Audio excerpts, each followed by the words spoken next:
ఒకవేళ ఉంటే, ఆ భయము భక్తి ఎవరిలో అయినా కూడా ఉంటే, పశ్చాత్తాపం అనేది ఎక్కడో చోట రావాలి. ప్రజలకు క్షమాపణ చెప్పే కార్యక్రమం అనేది ఎక్కడో ఒకచోట జరగాలి.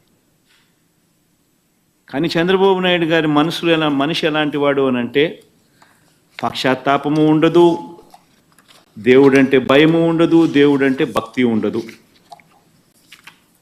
చివరికి ఏ స్థాయిలో చంద్రబాబు నాయుడు గారి అబద్ధాల ప్రచారాలు, భయము, భక్తి ఏదీ లేకోకుండా తాను ప్రవర్తించే తీరు ఎలా ఉందనంటే, ఈరోజు నిజంగా ఈ టీడీపీ సాక్షాత్తు Telugu Desam party website, Telugu Desam party official website నుంచి ట్విట్టరే కదా ఇది, ట్విట్టర్లో చంద్రబాబు నాయుడు గారు పెట్టిన పోస్టింగ్ ఇది.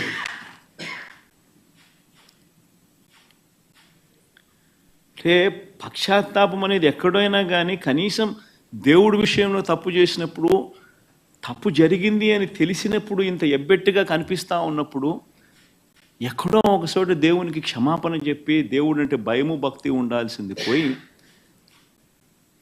ఈ రోజుకి కూడా తన అబద్ధాలు, తన దుర్బుద్ధి, తన దుష్ప్రచారము ఏ స్థాయిలో ఉంది అంటే, ఈరోజు తాను పెట్టిన ట్విట్టర్లో తెలుగుదేశం పార్టీ అఫీషియల్గా పెట్టిన ట్విట్టర్ హ్యాండిల్లో నుంచి తీసిన కాపీ ఇది.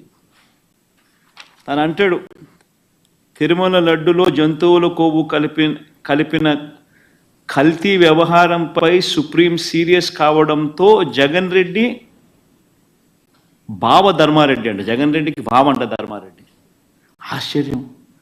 అసలు అబద్ధాలు చెప్పే దాంట్లో ఒక అడుగు ఏ స్థాయిలోకి మనుషులు దిగజారిపోతూ ఉన్నారంటే నాకు నిజంగా అర్థం కావడం లేదు. అసలు అబద్ధం మీద అబద్ధం, అబద్ధం మీద అబద్ధం, అబద్ధం మీద అబద్ధం ఏ స్థాయిలో చెప్పుకుంటా పోతా ఉన్నారు.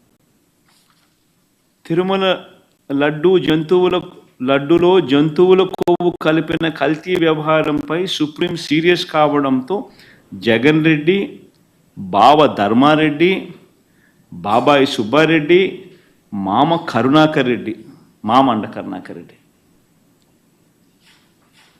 ముఖ్యంగా మనిషి అన్నాక కొద్దో గొప్ప ఎక్కడైనా కూడా భయం ఉండాలి దేవుడు అంటే, భక్తి ఉండాలి దేవుడు అంటే. వక్రీకరణ చేసే విషయంలో ఇంత దారుణంగా వక్రీకరణ చేస్తారు. పైగా సుప్రీంకోర్టు